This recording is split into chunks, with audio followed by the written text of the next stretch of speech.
Welcome to QA Automation Hub. So in this video, let's see what is finally and finalize in Java. So finally is a keyword that is related to try catch block, and you have to write your logics inside this finally block, and even if it throws an exception or not in your program, this block will get executed at last. Okay, and here are some scenarios where you will be able to see this finally block. You will be using it. And this is mainly used for resource deallocation. So in case if you are opening some network connections or database connections, then it has to be closed right at the end of your functions. At that time you will be using this finally block.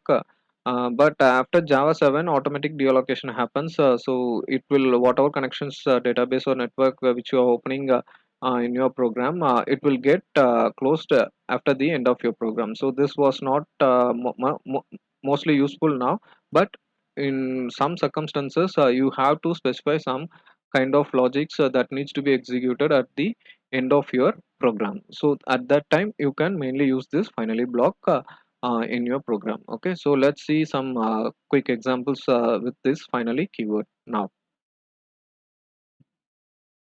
Okay, so I have created a class called classy, and let us create a method now, simple method. Okay, and we will write our code inside the try block, and here we will put a print statement, enters try block something.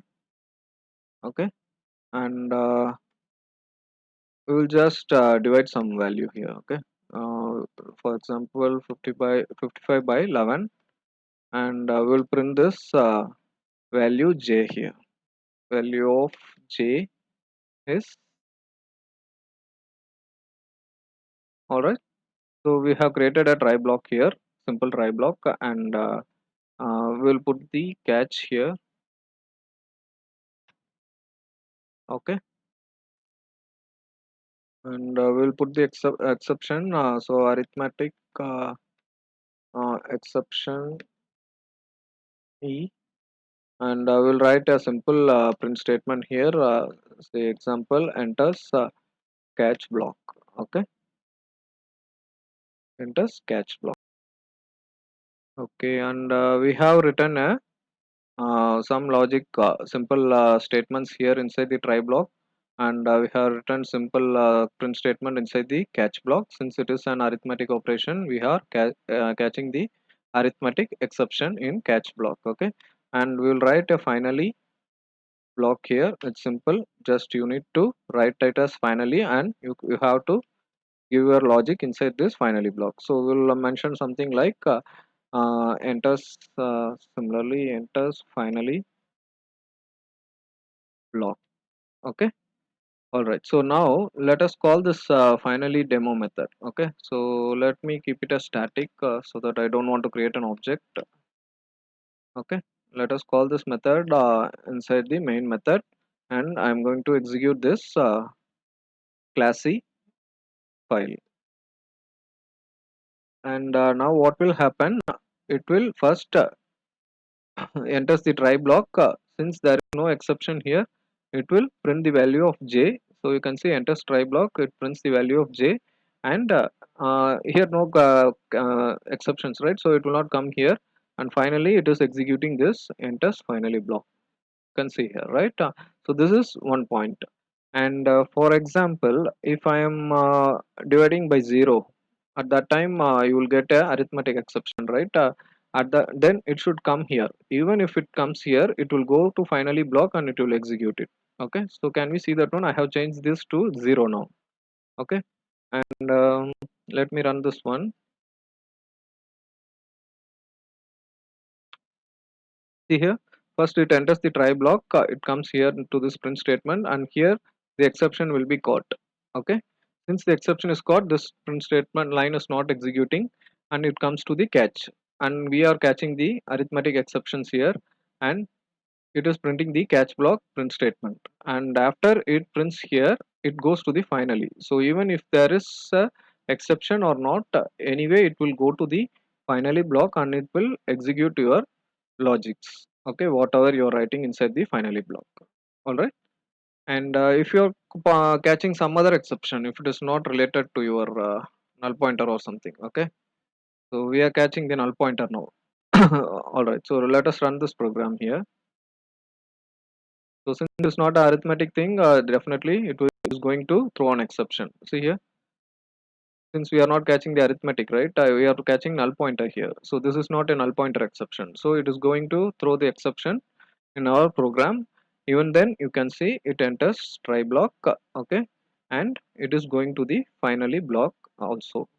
So anyway it will execute, okay, whatever circumstances, then it is going to the finally block at last and it will execute your logics whatever you are giving here. Okay, mostly they were using this for shutting down the connections that were opened in your try block, but now due to automatic deallocation it is getting closed automatically.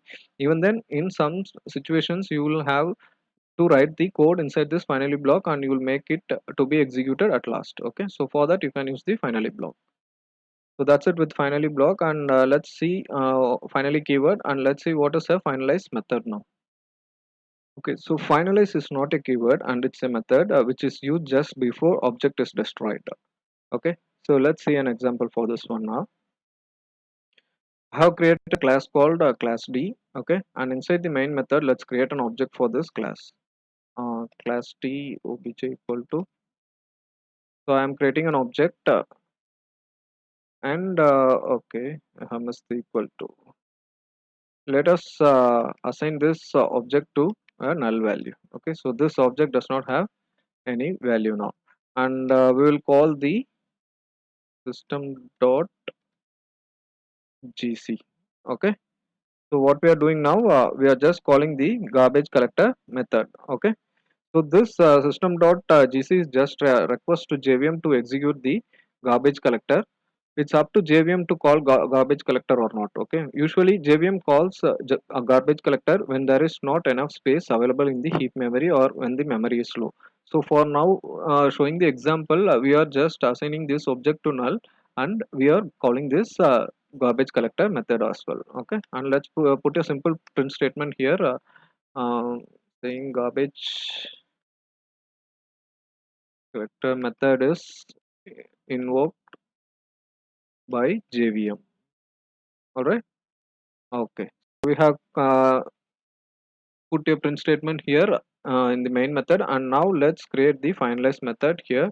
Public void finalize, and here we'll put a print statement like finalize method is execute or something.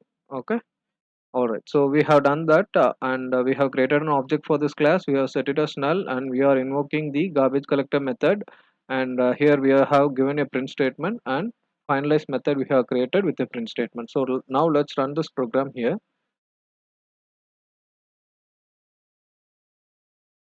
Okay, and in the output you can see the finalize method is executed. Okay, so we have created an object and we have set it as null and we are calling the garbage collector method. Okay, so when you are calling this, when JVM is calling this system.gc, it will automatically redirect to this finalize method, and it will execute all the logics that are available inside this finalize method. Say for example, if you have opened any kind of network connections or database connections, and those resources which are associated with this object, right, it has to get shut down. So those kind of logics you can write it inside this finalize method and it will get executed, and then it will come to this system.gc. Again it will start it will destroy the objects. Okay, and it will do the cleanup activity, and then it is coming here and it is printing out the statement. Okay, so always finalize is a method that the garbage collector always calls just before the deletion or destroying the object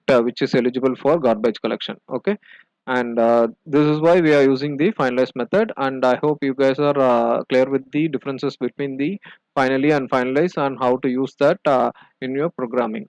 And thanks for watching this video.